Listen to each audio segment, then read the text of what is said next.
Ոչ թե երևակայության, այլ գիտության վրա հիմնված մի աշխարհ հենց Երևանի սրտում։ Այստեղ բառացիորեն կարող ենք քայլել աստղերի պատմության միջով, տեսնել սարքավորումներ, որոնք ժամանակին ստեղծվել են տիեզերքի հետ կապ հաստատելու համար։ Մի տեղ, որտեղ տիեզերագիտությունը դադարում է լինել միայն գրքերի էջերում գրված գիտություն եւ սկսում է շնչել, մեր առջեւ բացելով համաշխարհային գիտության մի փոքրիկ, բայց կարևոր դուռ։ Բարև ձեզ, ես Նատալի Մինասյանն եմ, գտնվում եմ Հայաստանի տիեզերքի թանգարանում, որտեղ բացվում են գիտության եւ տիեզերքի անսահման գաղտնիքները։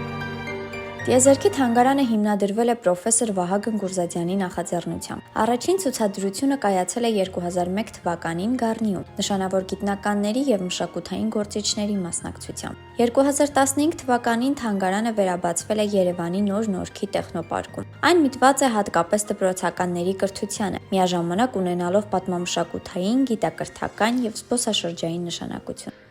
Թանգարանի բացմանը հրավիրված է եղել նաև տիեզերագնաց Վալենտին Լեբեդևը,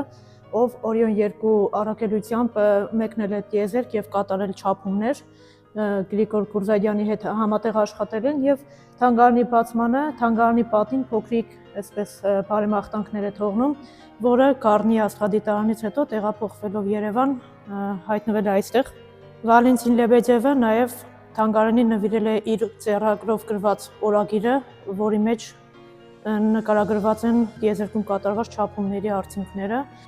Պրոցիոնը համարվում է Խորհրդային Միության առաջին չափիչ սարքը, որը գործել է երկրի մթնոլորտից դուրս։ Օրիոն 1-ը տիեզերական աստղաֆիզիկական աստղադիտարան է, որը տեղադրվել է Սայլութ 1 ուղեծրակայանի վրա։ Շահագործվել է 1971 թվականի հունիսին Վիկտոր Պացաևի կողմից։ Նա առաջինն էր, ով օգտագործեց աստղադիտակ երկրի մթնոլորտից դուրս։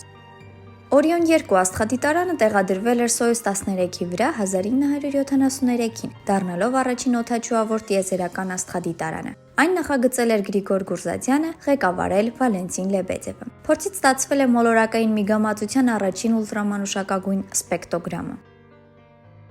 Այս սարքը վայրեջքային կայան է, որի միջոցով տիեզերագնացներն ապահով վերադառնում են երկիր մոլորակ։ Այն փակվող խցիկ է, նախատեսված երկու անձի համար։ Արտաքին ձողերին ամրացվում է օդապարիկը, որը ապահովում է փափուկ վայրեջք։ Թանգարանում առանձնացված է մի անկյուն, որտեղ ներկայացված են Օրիոն 1 եւ Օրիոն 2 աստղադիտարանների ստեղծմանը մասնակցած գիտնականների լուսանկարները, որպես հարգանքի տուրք նրանց ներդրմանը։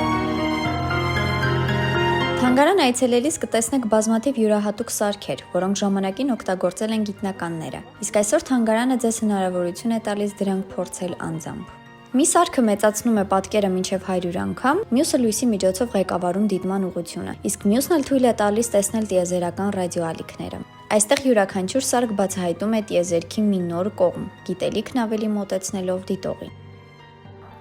Տիեզերքը մնում է անհաս, բայց այս թանգարանում այն դառնում է բացահայտելի, հասանելի եւ շոշափելի։ Հայաստանը չունի տիեզերանավեր, բայց ունի մի տեղ, որտեղ գիտությունն ու մարդը միշտ առաջ են շարժվում։